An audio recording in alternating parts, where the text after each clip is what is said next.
Hola chicas y chicos, gracias por sus comentarios y preguntas. César nos dice por acá que gracias a mis videos se ha aventurado en la literatura de Tolkien. Magnífica noticia, muchísimas gracias. De eso se trata Hadadro, de acercar a las personas a la literatura de Tolkien y bueno, a la literatura en general porque hacemos otras cositas por ahí. Les invito a visitar mi YouTube. Y por otro lado nos pregunta, ¿existieron mezclas entre otras razas o solo entre hombres y elfos? Una interesante pregunta. Pues bien, en los libros de Tolkien sabemos de muy pocos medioelfos, pero sabemos con certeza que los elfos y los seres humanos se pueden reproducir.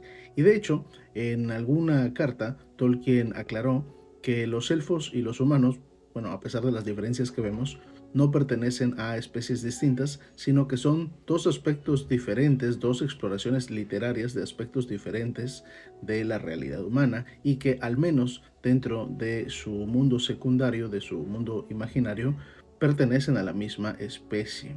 Los elfos, pues, aunque son inmortales, pues son humanos y por eso es que se pueden reproducir, pertenecen a la misma especie y por eso la reproducción entre ellos es viable.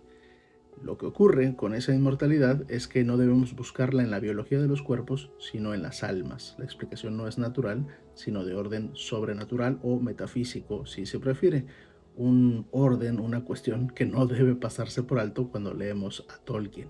En el mundo de Tolkien no solo existe la materia y la energía, existe también el alma, existen también los espíritus, existen otras cosas. Y a veces ahí están las explicaciones y no en el mundo biológico natural.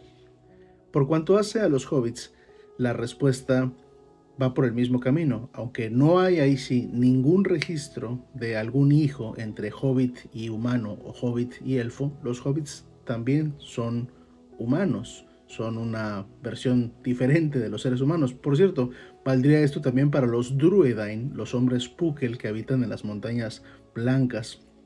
Ahí digamos en Rohan, pero no es Rohan, son las montañas blancas y son sus territorios.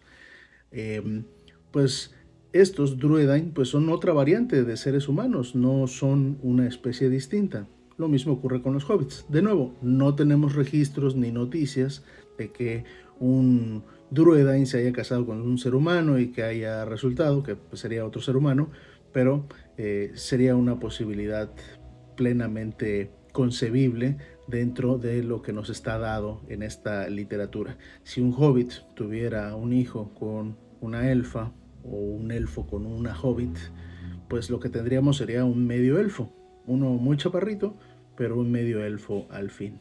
Reitero, no sabemos de casos de este tipo. La conjetura más interesante es la que nos brindan los enanos.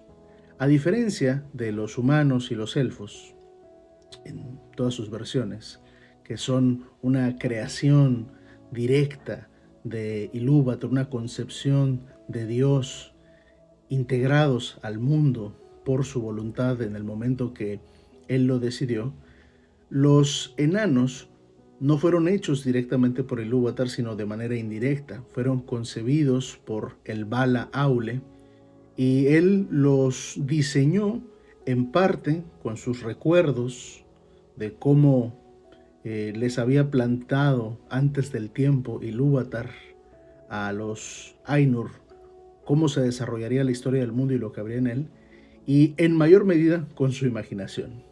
Aule conformó a los enanos siguiendo su propia receta a partir de lo que recordaba de cómo serían los elfos y los humanos.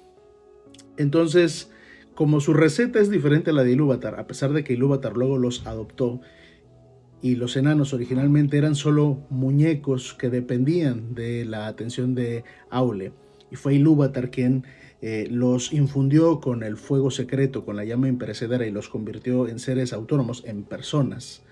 Eh, pues pareciera o pudiéramos conjeturar que la reproducción entre enanos y todos los demás, enanos y druedain, enanos y hombres, enanos y hobbits, enanos y elfos, a lo mejor esta no se puede.